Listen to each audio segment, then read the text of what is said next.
FDG PET scan ये क्या है, कौन से कंडीशंस में एफडीजी पेट स्कैन किया जाता है और ये हमें क्या इंफॉर्मेशन देता है, इसमें कोई रिस्क इन्वॉल्व है कि नहीं है, और जो रेडिएशन है उससे आपको कोई हार्मफुल इफेक्ट होगा कि नहीं होगा। ये सारे सवाल हमें सारे मरीज पूछते हैं, इसी के बारे में आज हम जानेंगे। मैं हूं doctor Swagat Das, head of the department nuclear medicine and molecular theranostics, Sarvodaya hospital Faridabad. FDG PET scan ये एक तरह का पेट स्कैन है जिसमें एफडीजी जो दवाई का नाम है, ये दवाई इंजेक्शन के थ्रू मरीज को दिया जाता है और फिर पेट स्कैन किया जाता है, इसीलिए इसका नाम एफडीजी पेट स्कैन है। अब हम जानेंगे कौन कौन से कंडीशन में एफडीजी पेट स्कैन किसी भी मरीज को प्रेस्क्राइब किया जाता है। इसके दो ब्रॉड हेडिंग्स हैं, या तो कैंसर या तो नॉन कैंसर। पहले हम डिस्कस करेंगे कैंसर के कौन कौन से कंडीशन में पेट स्कैन किया जाता है। First, diagnosis. अगर कहीं पे भी किसी को डाउट है, आपके डॉक्टर को डाउट है कि किसी भी मरीज को कैंसर हो सकता है, तो PET scan, FDG PET scan उसको कंफर्म करता है कि हाँ कैंसर होने के चांसेस हैं कि नहीं है, ये पेट स्कैन में कंफर्म होता है। नंबर 2, एक बार कैंसर की डायग्नोसिस बन गया, नेक्स्ट सवाल आता है कि कौन से स्टेज में है। एफडीजी पेट स्कैन हमें बताता है कि कैंसर कौन से स्टेज में है, अर्ली स्टेज है कि लेट स्टेज है। उस हिसाब से कैंसर का ट्रीटमेंट भी डिसाइड होता है। अर्ली स्टेज है तो क्यूरेटिव इंटेंट से ट्रीटमेंट होता है, और अगर लेट स्टेज है तो पैलिएटिव इंटेंट से ट्रीटमेंट होता है। एक बार ट्रीटमेंट स्टार्ट हो गया तो डेफिनेटली मरीज भी जानना चाहेगा, डॉक्टर भी जानना चाहेगा कि जो कैंसर सेल्स हैं वो ट्रीटमेंट को रिस्पॉन्स कर रहे हैं कि नहीं कर रहे हैं। एफडीजी पेट स्कैन बताता है कि बीमारी रेस्पॉन्ड कर रही है कि नहीं कर रही है। एक बार ट्रीटमेंट खत्म हो गया, नेक्स्ट सवाल आता है क्या बॉडी से पूरा कैंसर सेल्स सारे खत्म हो गए, हम कंप्लीटली क्योर हो गए। एफडीजी पेट स्कैन इसका जवाब देता है कि कहीं पे और कैंसर के सेल्स बचे हुए हैं कि नहीं बचे हुए हैं। अगर बचे हुए हैं तो ट्रीटमेंट थोड़ा और लंबा चलता है। एक बार कैंसर का डायग्नोसिस होके अच्छे से ट्रीटमेंट हो गया, पेशेंट कंप्लीट क्योर हो गया, उसके बाद साल में एक बार एफडीजी पेट स्कैन किया जाता है। क्यों? क्योंकि कैंसर की एक प्रोपेंसिटी होती है दोबारा वापस आने की, जिसको हम बोलते हैं रिकरेंस और रिलैप्स। तो साल में एक बार एफडीजी पेट स्कैन करके ये चेक किया जाता है कि कहीं कैंसर दोबारा वापस तो नहीं आ रही है, कहीं रिलैप्स तो नहीं हो रहा है। तो कुल मिला के कैंसर की डायग्नोसिस से लेकर ट्रीटमेंट तक सारे स्टेज में एफडीजी पेट स्कैन का कहीं ना कहीं रोल है, और एफडीजी पेट स्कैन जो इंफॉर्मेशन देता है वो हमारे ट्रीटमेंट में और फॉलोअप में काफ़ी कारगर साबित होता है। ये तो गया कैंसर के बारे में। बहुत सारे नॉन कैंसरस कंडीशंस हैं जिसमें पेट स्कैन का रोल है। नेक्स्ट जो मोस्ट इंपॉर्टेंट रोल है वो होता है infection imaging. Number 1, fever of unknown origin.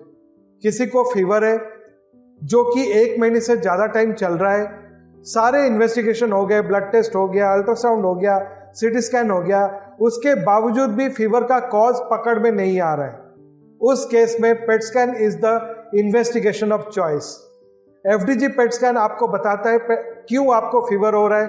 कहीं पे अगर इन्फेक्शन है तो इन्फेक्शन को लोकलाइज करता है, और भी बहुत सारे नॉन इन्फेक्शियस कंडीशंस हैं जो कि फीवर करा सकते हैं, जैसे कि वैस्कुलाइटिस और इन्फ्लामेटरी ऑस्टियोआर्थराइटिस, और एनी टाइप ऑफ कैंसर, जैसे लिम्फोमा एक कैंसर है जो कि फीवर के साथ प्रेजेंट करता है, ट्यूबरक्लोसिस है, सार्कोइडोसिस है। सो इतने सारे जो बीमारी हैं जो यूजुअली कोई और इन्वेस्टिगेशन से पकड़ में नहीं आते पर फीवर करते हैं, इनकी पकड़ पेट स्कैन में ही आती है, वो पेट स्कैन में पकड़े जाते हैं और उसके बाद ही उनका कारगर इलाज हो पाता है। ये हो गया इन्फेक्शन इमेजिंग। नेक्स्ट आता है कार्डियक पेट, मतलब हार्ट का पेट स्कैन, हार्ट का एफडीजी पेट स्कैन। ये कब होता है? अगर किसी मरीज को हार्ट अटैक हुआ है, जिसको हम मायोकार्डियल इन्फेक्शन और एमआई बोलते हैं, उसके बाद उसको एंजियोग्राफी किया गया, डॉक्टर ने या तो स्टेंट लगाने का फैसला किया है या तो बाईपास करने का फैसला किया है। उससे पहले वो देखना चाहते हैं हार्ट के जिस एरिया को स्टेंट लगा रहे हैं या बाईपास कर रहे हैं वो एरिया अभी भी वायबल है कि नहीं है। अगर वायबल है तभी स्टेंट लगाने का या बाईपास करने का फ़ायदा मरीज को मिलेगा।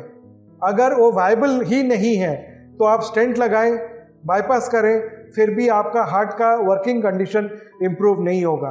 तो उस केस में हम करते हैं FDG PET cardiac viability scan, जो हमें बताता है जो एरिया है जिसमें अटैक पड़ा था वो एरिया अभी भी वायबल है कि नहीं है।